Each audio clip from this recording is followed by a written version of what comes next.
आप सभी को राधे राधे, जय श्री कृष्णा। दोस्तों, हम सभी के घर में बाल गोपाल विराजित है और कल महाशिवरात्रि का पर्व है। आप यह सोचकर यह तो महादेव का पर्व है, भोलेनाथ का पर्व है, लड्डू गोपाल की जो है सेवा जो नित्य नियम से करते हो उसी प्रकार से करते हो, तो यह भूल मत करना। कल लड्डू गोपाल की भी विशेष सेवा होगी और महादेव के साथ साथ आपको लड्डू गोपाल भगवान विष्णु के अवतार, जो भगवान विष्णु का बाल स्वरूप है, उनका आशीर्वाद प्राप्त होगा। माता लक्ष्मी का आशीर्वाद प्राप्त होगा, भोले पार्वती का आशीर्वाद प्राप्त होगा। तो इस वीडियो में आपको संपूर्ण जानकारी मिलेगी कि किस प्रकार से हमें महाशिवरात्रि का पर्व अपने लड्डू गोपाल के साथ साथ महादेव के साथ साथ कैसे मनाना है। उसके लिए पहले आपको जो है कुछ सामग्री, जो संपूर्ण सामग्री है वो कितनी मात्रा में और किस प्रकार से लेनी है, इस वीडियो में आप देख सकते हो। फलों में कल बेर का बहुत अधिक महत्व होता है, तो आपको जो है भोग के लिए आपको बेर लेने हैं, आपको 2 धतूरे लेने हैं, क्योंकि एक हम महादेव पर समर्पित करेंगे और एक हम ठाकुर जी के चरणों में समर्पित करेंगे। अगर घर में लड्डू गोपाल है तो एक हम लड्डू गोपाल के चरणों में समर्पित करेंगे। तो इसलिए आपको 2 धतूरे लेने हैं, आपको थोड़ी सी दूब लेनी है और वह दूब भी थोड़ी अधिक मात्रा में लेनी है, क्योंकि श्री शंकर महादेव की जो सवारी है वो नंदी है और जो गणेश जी भगवान है उन्हें भी दूब चढ़ाई जाती है, तो इसलिए हमें थोड़ी अधिक मात्रा में दूब लेनी है, जो श्री गणेश जी भगवान और नंदी महाराज के लिए समर्पित करने के साथ साथ हमें ठाकुर जी की गैया के लिए भी समर्पित करनी है। एक छोटी लुटिया में हमें पंचामृत बनाकर रखना है, दूसरा एक गंगा जल मिलाकर हमें सिंपल जल रखना है। बेलपत्र भी हमें थोड़ी अधिक मात्रा में रखने हैं, क्योंकि हम शिव जी भगवान को समर्पित करने के साथ साथ ठाकुर जी को भी बेलपत्र समर्पित करेंगे। हमें एक लाल कलावा लेना है, जो श्री शंभु भोलेनाथ को जिस प्रकार से जनेऊ बांधते हैं उसी प्रकार से उन्हें वस्त्र रूप में थोड़ा थोड़ा सा तोड़कर समर्पित करना है। उन्हें वस्त्रों के रूप में भोलेनाथ के ऊपर जो है कलावा लगाना है। हमें थोड़ा सा लाल चंदन, थोड़ी सी हल्दी, तिल के लड्डू या फिर आप मोतीचूर के लड्डू रख सकते हो। महाशिवरात्रि पर अगर हम रामदाना के लड्डू बनाते हैं तो वो बहुत फलदायी और शुभ माने जाते हैं। तिल के लड्डू का भी उतना ही अधिक महत्व होता है, तो आप तिल के लड्डू भी बना सकते हो। फिर आप कोई मिठाई जो है सामग्री में रख सकते हो। फ्रूट में आप केला, अंगूर, सेब, मतलब जितने फ्रूट आप रख सकते हो, जितने भी फल आप रख सकते हो, आपकी श्रद्धा के ऊपर है, उतने फल आप सामग्री में जो है रख सकते हो।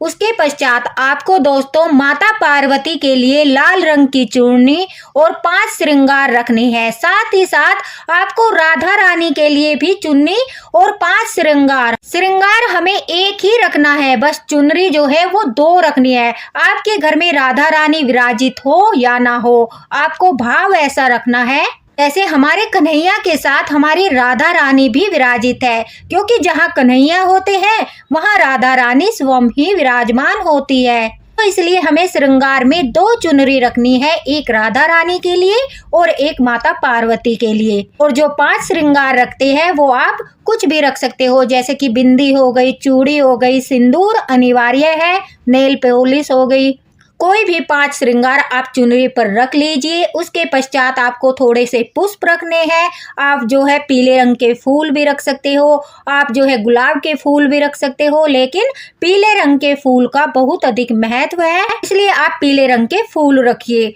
एक घी का दीपक, धूप बत्ती और कपूर, आपको ये सब भी पूजा की सामग्री में सम्मिलित करने हैं। आप घी का दिया जला सकते हो, आप जो है ठाकुर जी और महादेव के सामने तिल के तेल का दिया जला सकते हो। अगर आपकी श्रद्धा है तो आप अखंड दिया भी महाशिवरात्रि के दिन अपने घर के मंदिर में जला सकते हो। लेकिन ये सब सामग्री जो है आपको ज्यादा मात्रा में लेनी है, क्योंकि आपको महादेव के साथ साथ घर में जो विराजित है लड्डू गोपाल, उन्हें भी भोग समर्पित करना है। तो जो भी आप महाशिवरात्रि की सामग्री रखते हो उसकी जो है आपको मात्रा बढ़ा देनी है। दोस्तों, कल महाशिवरात्रि का पावन पर्व है, साथ ही साथ महाकुंभ का शाही स्नान भी है और यह महाकुंभ का अंतिम शाही स्नान है, इसलिए ठाकुर जी को भी कल शाही स्नान कराना है और शिवरात्रि का भी विशेष स्नान आपको साथ ही साथ कराना है। तो इसलिए आप सबसे पहले दोस्तों या तो आप ब्रह्म मुहूर्त में उठकर सभी पूजा विधि कर सकते हो। अगर आप ब्रह्म मुहूर्त में नहीं उठ सकते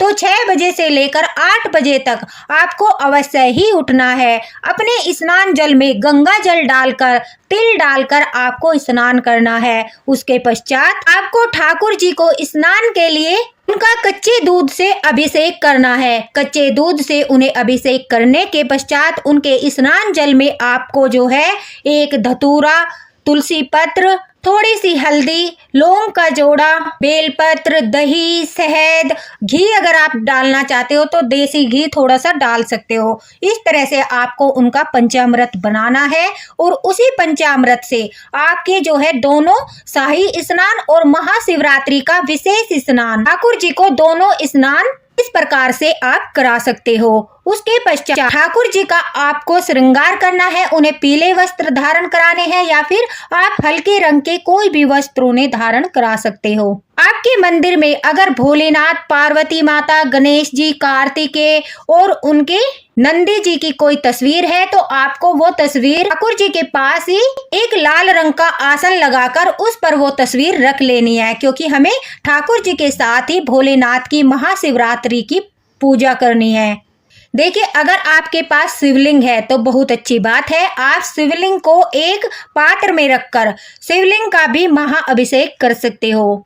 मंदिर में तो सभी जाते ही है, वहां पर जल चढ़ाकर जल अभिषेक करके आते हैं, लेकिन अपने घर पर भी, अपने घर की सुख शांति के लिए हमें अपने घर पर भी, अगर हमारे पास छोटा सा शिवलिंग है तो अपने घर पर भी महाअभिषेक अवश्य ही करना चाहिए। और वह उपाय भी बताऊंगी कि महाअभिषेक करने के पश्चात आपको क्या फल प्राप्त होता है और आपके घर में उसका क्या प्रभाव पड़ता है। अगर आपके पास शिवलिंग नहीं है तो बहुत अच्छा उपाय है जो मैं हमेशा करती हूँ। आपको बर्फ से शिवलिंग बनाना है। आप पहले दिन ही रात के समय आप बर्फ जमा लीजिए और उससे शिवलिंग बनाइए। जैसे कि अमरनाथ की गुफा में भोलेनाथ का बर्फ से शिवलिंग बनता है और उसका बहुत ही ज्यादा महत्व है। अगर आप दोस्तों बना सकते हो तो बर्फ से शिवलिंग बनाइए जैसे मैंने बनाया है।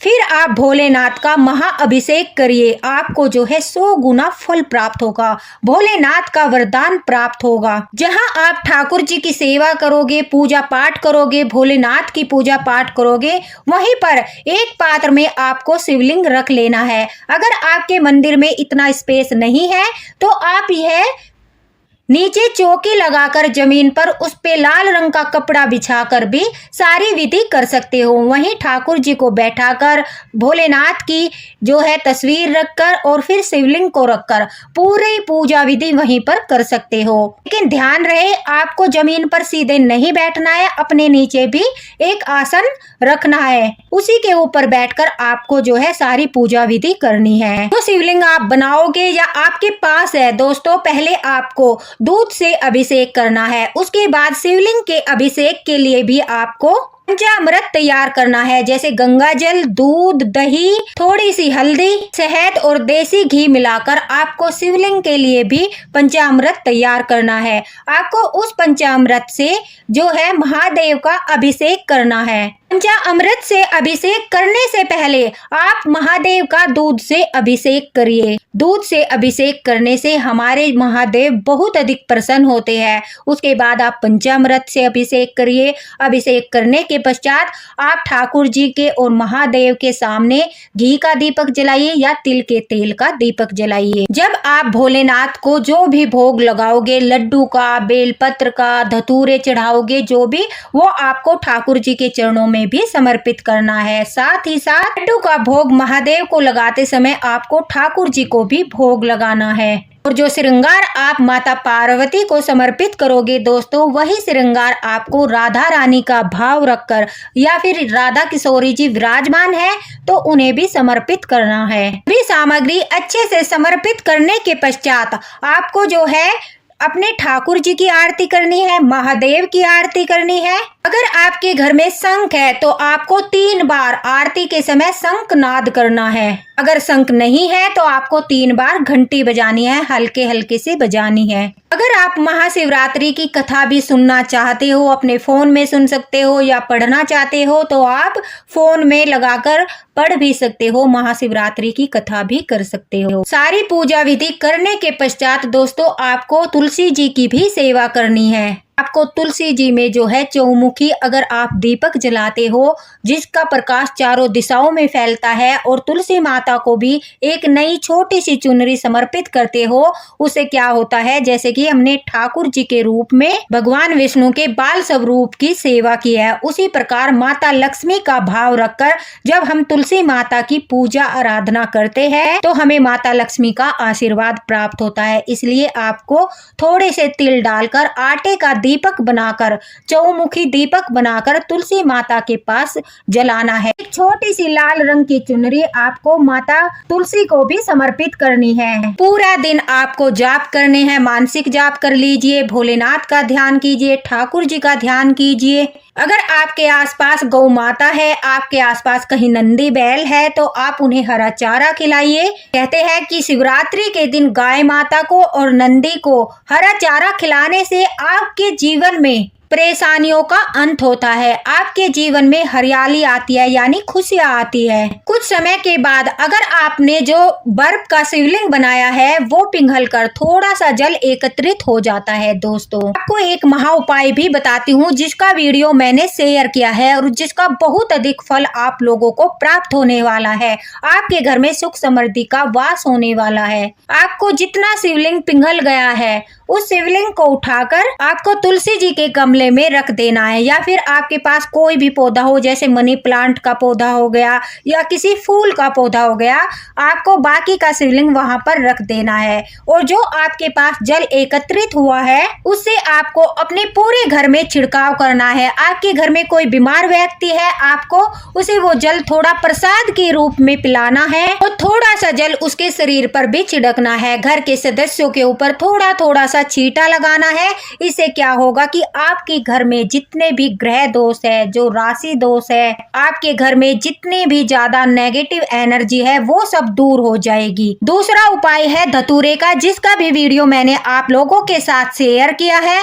और दोस्तों आपको वह धतूरा एक लाल कपड़े में बांधकर 5 या 7 लौंग के साथ धतूरे को लाल कपड़े में बांधकर जो ठाकुर जी के चरणों में आपने धतूरा चढ़ाया है, धतूरा एक चमत्कारी वस्तु है। जब हम उन्हें ठाकुर जी के चरणों में चढ़ाते हैं, शिव जी के चरणों में चढ़ाते हैं तो उनकी शक्ति जो है कई गुना बढ़ जाती है। अगर हम वह धतूरा महाशिवरात्रि के दिन शाम के समय अपने मेन गेट पर बांधते हैं तो उससे आपके घर के चारों ओर एक ऐसा कवच बनता है जिससे कोई भी गलत चीज, नेगेटिव एनर्जी, आपका कोई बुरा करना चाहता है, कोई तंत्र विद्या करना चाहता है, आपका कोई अनहित करना चाहता है, कुछ भी आपके घर के अंदर प्रवेश नहीं कर पाएगा। वो ऐसा कवच बन जाएगा। उस धतूरे से ऐसी शक्ति निकलेगी कि कोई भी उस शक्ति को, उस कवच को भेद नहीं पाएगा। तो दोस्तों अगर आप इस तरह से ठाकुर जी के चरणों में जो धतूरा चढ़ाया है महाशिवरात्रि के दिन